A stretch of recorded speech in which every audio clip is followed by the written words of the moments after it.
유네스코의 아프가니스탄의 부책임자로 한국 여자분이 계시는데 그분의 이름이 조금 깁니다. 천눈송이라는 이름을 가지신 분이더라고요. 그런데 지금 아프간에서 미군이 철수한 이후로 아프간의 여러 상황이 굉장히 어렵지 않습니까? 그런데 한국군이 열심히 가서 일을 했는데 이제 모든 나라들이 철수하고 나니까 거기에 있는 사람들의 삶의 질이나 인권이나 아니면 여러 문화적인 활동들이 다 지금 어려운 가운데 있어서 다 폐쇄되거나 아니면은 빼앗기거나 아니면은 폐지되는 그런 위기에 있다는 거예요. 그래서 굉장히 걱정을 많이 한다고 이렇게 염려하는 것을 보았습니다. 이 나의 나라도 아니고 남의 나라지 않습니까? 문화도 다르고 종교도 다르고 한국 사람이 그런 데 가서 그 여자분이 젊은분이 가서 그렇게 고생할 이유가 없는데도 이 사명감을 가지고 그곳에 가서 그 어려운 사람들, 말도 잘 통하지 않고 낯선 사람들인데 가서 그들에게 사랑을 전한다는 것은 정말 귀한 일이라고 생각합니다. 그런데 이제 우리가 기도해 줄 수밖에 없잖아요. 그 상황이 하나님이 역사하시지 않으면 바꿀 수가 없기 때문에 그래서 우리는 세계 곳곳에 어려운 곳에 찾아가서 하나님의 말씀을 전하고 또 사랑을 전하는 사람들이 용감하게 또 어려움 겪지 않고 잘 감당할 수 있도록 우리가 기도를 많이 해야 될 줄로 믿습니다. 네팔이라는 나라에 가니까 이렇게 학교가 있는데 한국 분들이 가서 열심히 이렇게 학교도 세워주고 아이들도 도와주고 그래요. 그래서 취재하는 내용을 보니까 이 코이카라는 단체가 있는데 한국 정부가 펀드를 하고 민간인들이 와서 이렇게 자원을 해서 그곳에서 이제 생활을 하면서 현재 있는 사람들에게 공부도 가르쳐주고 그들의 문화 생활도 잘 할 수 있도록 이렇게 가르쳐주는 굉장히 중요한 일들을 각 나라에서 많이 하고 있더라고요.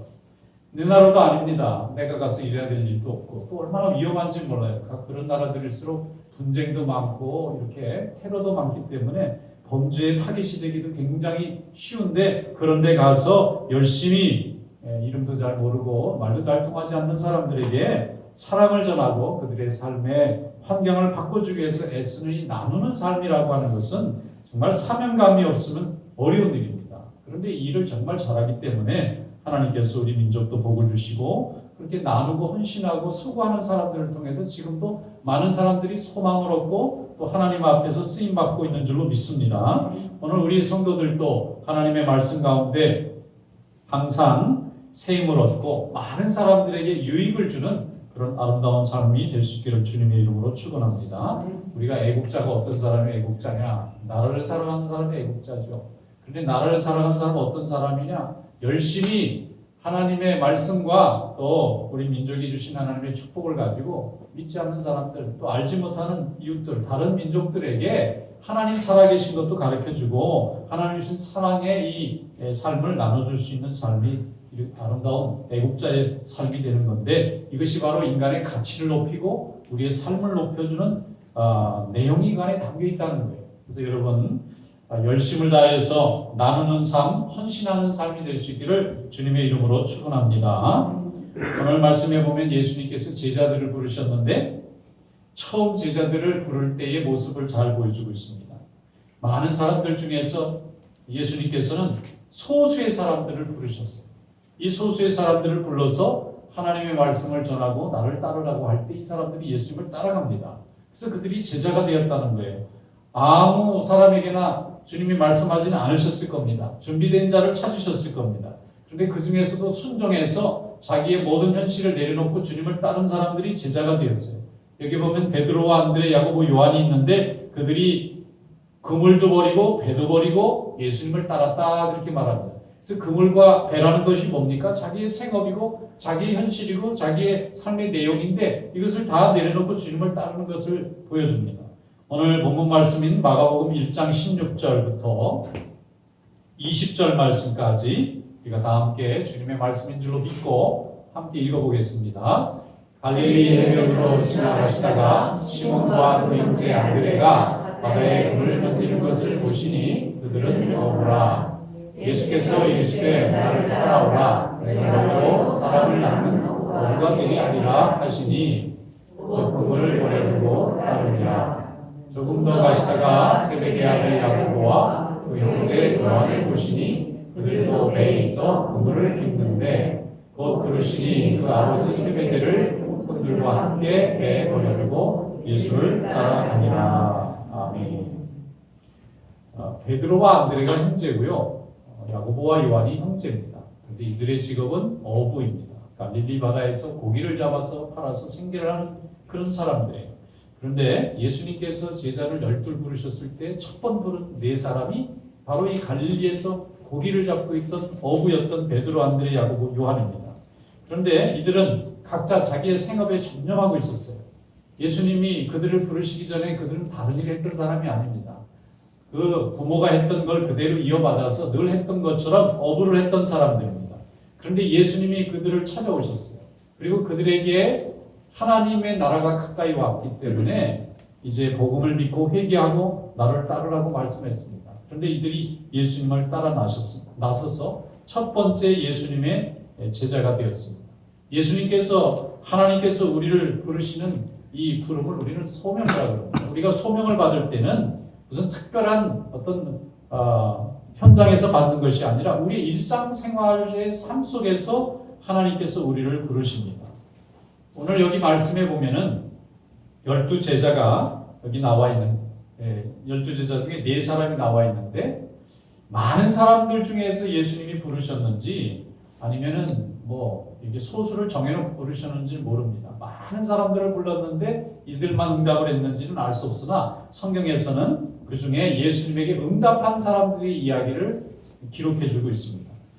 베드로와 안드레, 야고보, 요한이 예수님에게 제자로 부름받는 장면이 있고 성경에는 12제자 전체가 나오는 게 아니라 그 중에 6명만 예수님께 부름받는 장면을 설명합니다.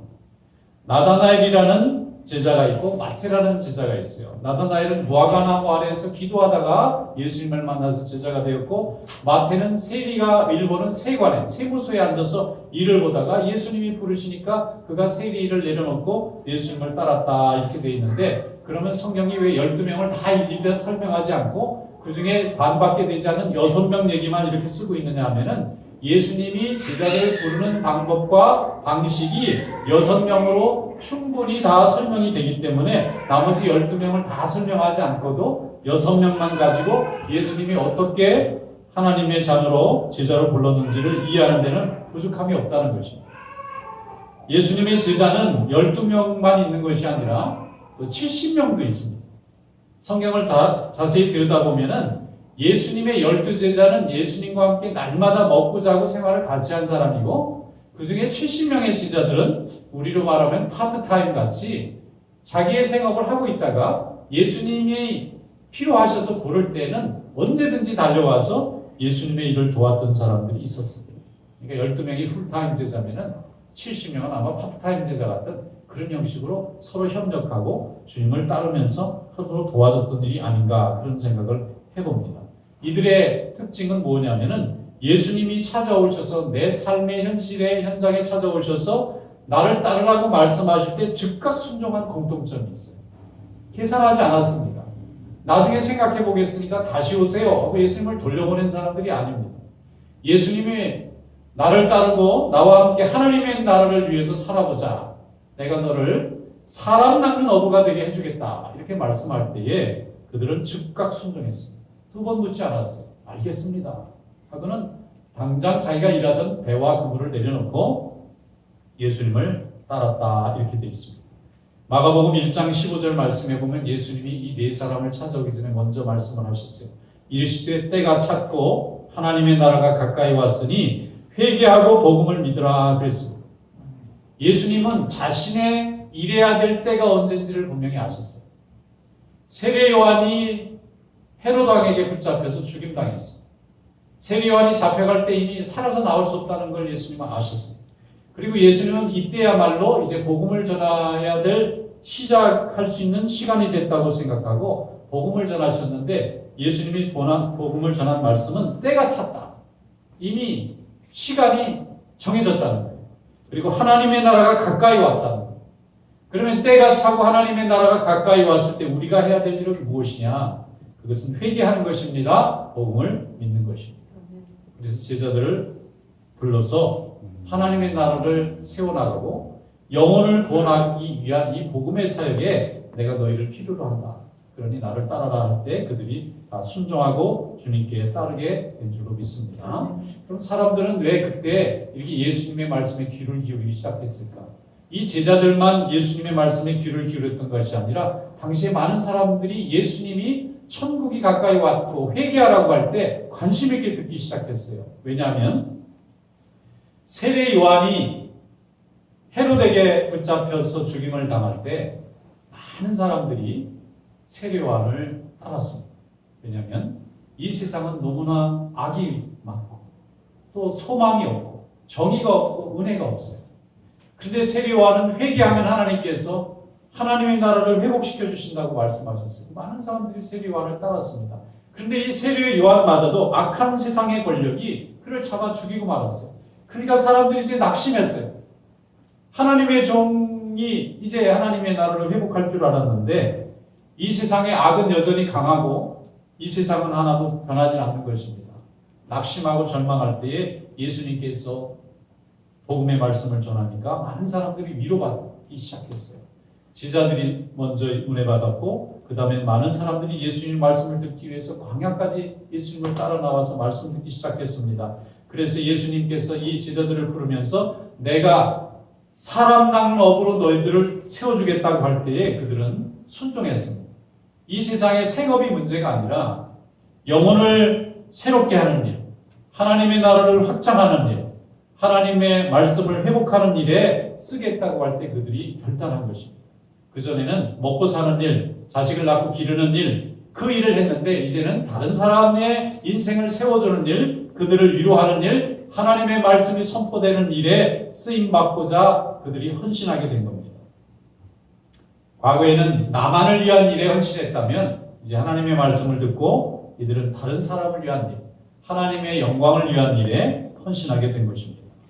많은 교회를 연구하는 사람들이 왜 한국의 기독교의 복음이 그렇게 많이 전파되었을까? 왜 그렇게 빠른 속도로 전파될 수 있었을까? 많은 나라 중에서 복음이 들어간 나라들도 굉장히 많은데 들어가도 여전히 복음이 전파되지 않는 나라와 민족들이 많은데 어떻게 해서 한국이라는 나라는 이렇게 짧은 시간 만에 복음이 이렇게 많이 뽑히고 복음으로 인해서 축복을 이렇게 많이 받았을까? 우리 민족은 본래 자식 교육 열심히 시키고 가문의 명예를 위해서 살고 개인이 출세하는 것을 축복으로 생각했던 그런 민족입니다. 그런데 어떻게 이제는 예수 그리스도의 복음을 가지고 사람들에게 복음을 전하는 일에, 교회를 세우는 일에, 말씀을 가르치는 일에, 예수 그리스도의 말씀을 증거하는 일에 이렇게 헌신하는 민족이 되었을까? 많은 사람들이 공통적으로 말하는 것은 우리 민족이 가지고 있는 독특한 고난의 역사 속에 있다는 거예요. 고난의 역사와 고통받는 세상을 잘 이해한 것입니다. 이 세상은 악합니다. 위험합니다. 그리고 인생은 부질없고 소망이 없다는 것을 깨달았어요. 내 나라가 강하고 내 민족이 강하고 힘이 있으면 다른 사람에게 고난받고 절망할 필요가 없습니다. 그런데 우리 자신이 힘이 없어요. 그래서 고난의 역사가 계속됐습니다. 그래서 하나님을 의지할 수밖에 없습니다. 이 세상의 나라의 소망, 나라에 대한 기대나 나라를 이끌어가는 지도자들에 대해서 소망을 갖지 못하는 것입니다. 전쟁이 일어났죠. 나라를 또 빼앗겨서 종살이를 했죠. 가난과 고통 속에서 살아봤죠. 이 세상에 선과 정의가 서기보다는 이 세상에는 악과 불의가 승리할 때가 너무나 많았기 때문에 사람들은 절망하고 낙심하고 이 땅에 소망을 가지지 못할 때에 하나님의 말씀이 주어지니까 모두 믿고 하나님의 자녀가 된 줄로 믿습니다. 고난이라는 우리의 약점이 복음이라고 하는 강점으로 하나님이 바꿔주신 줄로 믿습니다. 이렇게 예수 그리스도의 복음은 항상 어두운 현실에 한 줄기 빛처럼 소망 가운데 우리 가운데 찾아오는 줄로 믿습니다. 그래서 예수님께서는 이제는 우리로 하여금 고기를 잡는 어부가 아니라 사람을 잡는 어부가 되게 해주겠다고 제자들에게 말씀하시고 오늘 우리에게도 동일한 명령과 말씀을 하시는 줄로 믿습니다. 하나님의 말씀을 받았다면 이제 우리는 배와 그물을 버려두고 주님의 제자로 따라 나설 수 있는 결단과 은혜가 있기를 주님의 이름으로 축원합니다. 예수 믿는 믿음은 세상이 편하고 인생이 순풍에 돛달듯이 달리는 순조로운 인생 속에서는 주님의 복음을 만나기가 굉장히 어렵습니다. 우리의 삶이 부족하고 연약하고 죄된 가운데 있기 때문에 우리의 모든 것이 만족스러우면 하나님의 나라를 바라보려고 하지 않습니다. 세상의 영광을 구하려고 합니다. 하지만 삶을 살긴 살아도 희망이 보이지 않고 먹고 있기는 했지만 기쁨이 없고 우리 인생이 광야처럼 메마르고 어둠처럼 캄캄한 현실 속에 있을 때에 우리는 하나님의 말씀에 목마르게 되고 이때 하나님의 말씀이 오면 우리는 아멘하고 순종하고 은혜 가운데 주님의 자녀가 될 줄로 믿습니다. 나다나엘도 마태도 또 무화과 나무의 아래에서 탄식하고 또 세관에서 탄식하고 있을 때 하나님이 그를 부르신 겁니다. 그는 남이 볼 때는 외형적으로 아무 부족함이 없는 것처럼 보였지만 마음에는 말할 수 없는 번민과 낙심과 절망 가운데 있을 때에 복음이 들어온 것입니다. 우리가 하나님께서는 우리가 가장 낮아졌을 때, 겸손해졌을 때에 우리 가운데 가까이 오시고 하나님의 말씀을 주시는 줄로 믿습니다. 베드로와 안드레와 야고보와 요한이 날마다 아침에 일어나면 고기 잡으러 갔을 거예요.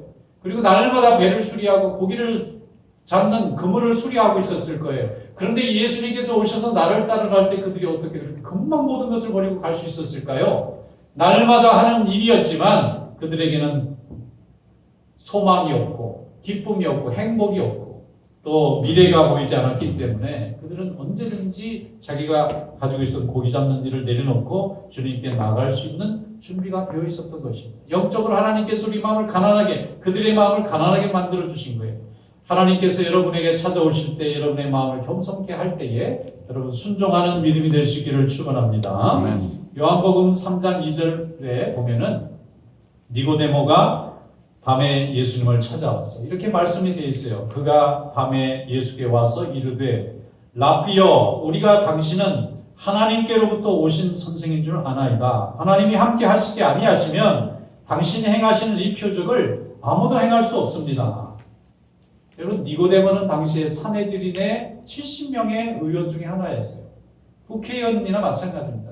로마의 지배를 받을 때 이스라엘의 유일한 입법기관이었어요. 그 70명에 들어갔다는 것은 출세한 사람입니다. 권력을 가진 사람이에요. 그러다 이 사람이 또 재력도 상당히 있는 사람입니다.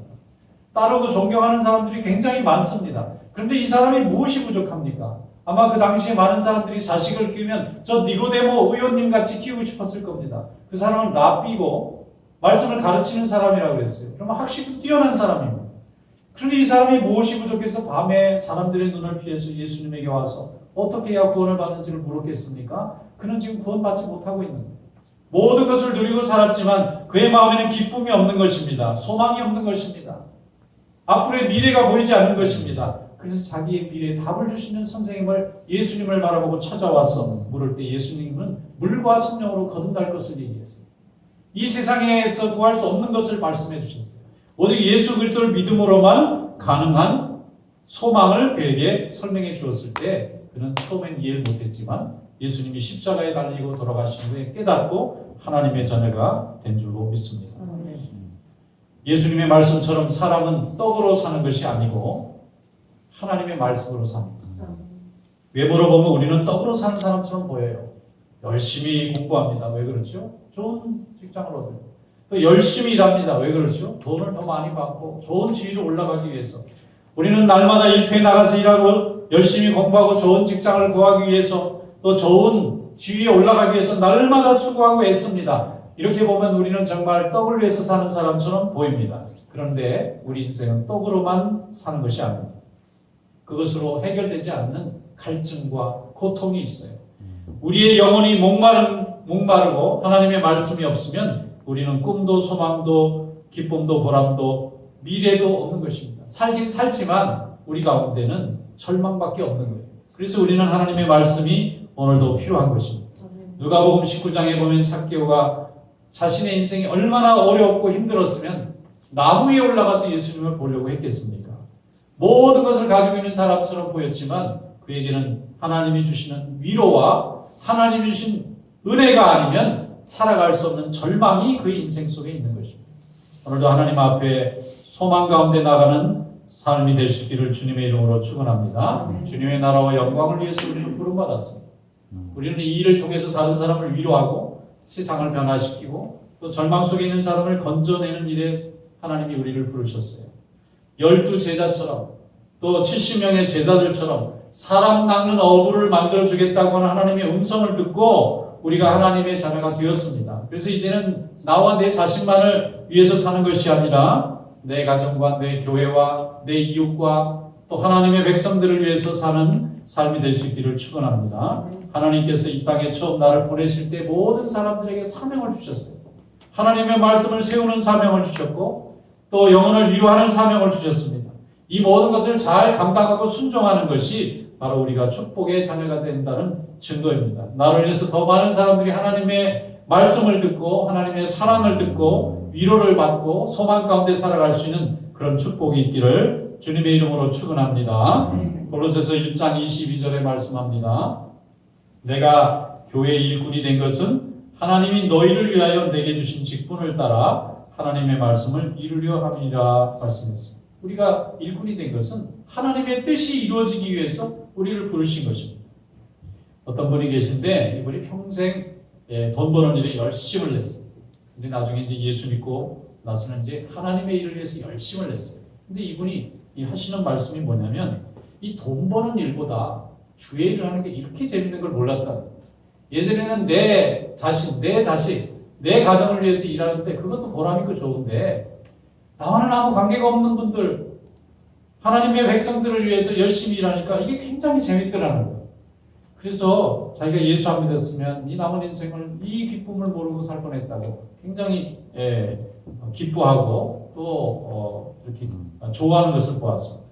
여러분 하나님의 말씀으로 여러분이 하나님의 자녀가 되었고 오늘 형제와 이웃들을 위해서 봉사하는 이 기쁨이 하나님 주신 축복인 줄로 믿습니다. 디모데후서 2장 14절에 말씀합니다. 우리 안에 거하시는 성령으로 말미암아 내게 부탁한 아름다운 것을 지키라 그랬습니다. 성령으로 말미암아 하나님이 여러분들에게 주신 아름다운 것, 그래서 아름답게 지켜나가는 귀한 종들이 되시기를 주님의 이름으로 축원합니다. 기도하겠습니다. 거룩하신 하나님 아버지 감사합니다. 오늘도 저희들을 하나님 자녀로 불러주시고 제자 삼아주시고 나가서 복음을 전하게 하시고 많은 절망하는 심령들을 위로하며 세우는 사명을 맡겨주셔서 감사합니다. 이 일을 잘 감당함으로 가정을 세우고 이웃을 세우고 주님의 나라를 세워나가는 귀한 백성들 되게 하여 주시옵소서. 예수님의 이름으로 감사하며 기도드리옵나이다. 아멘.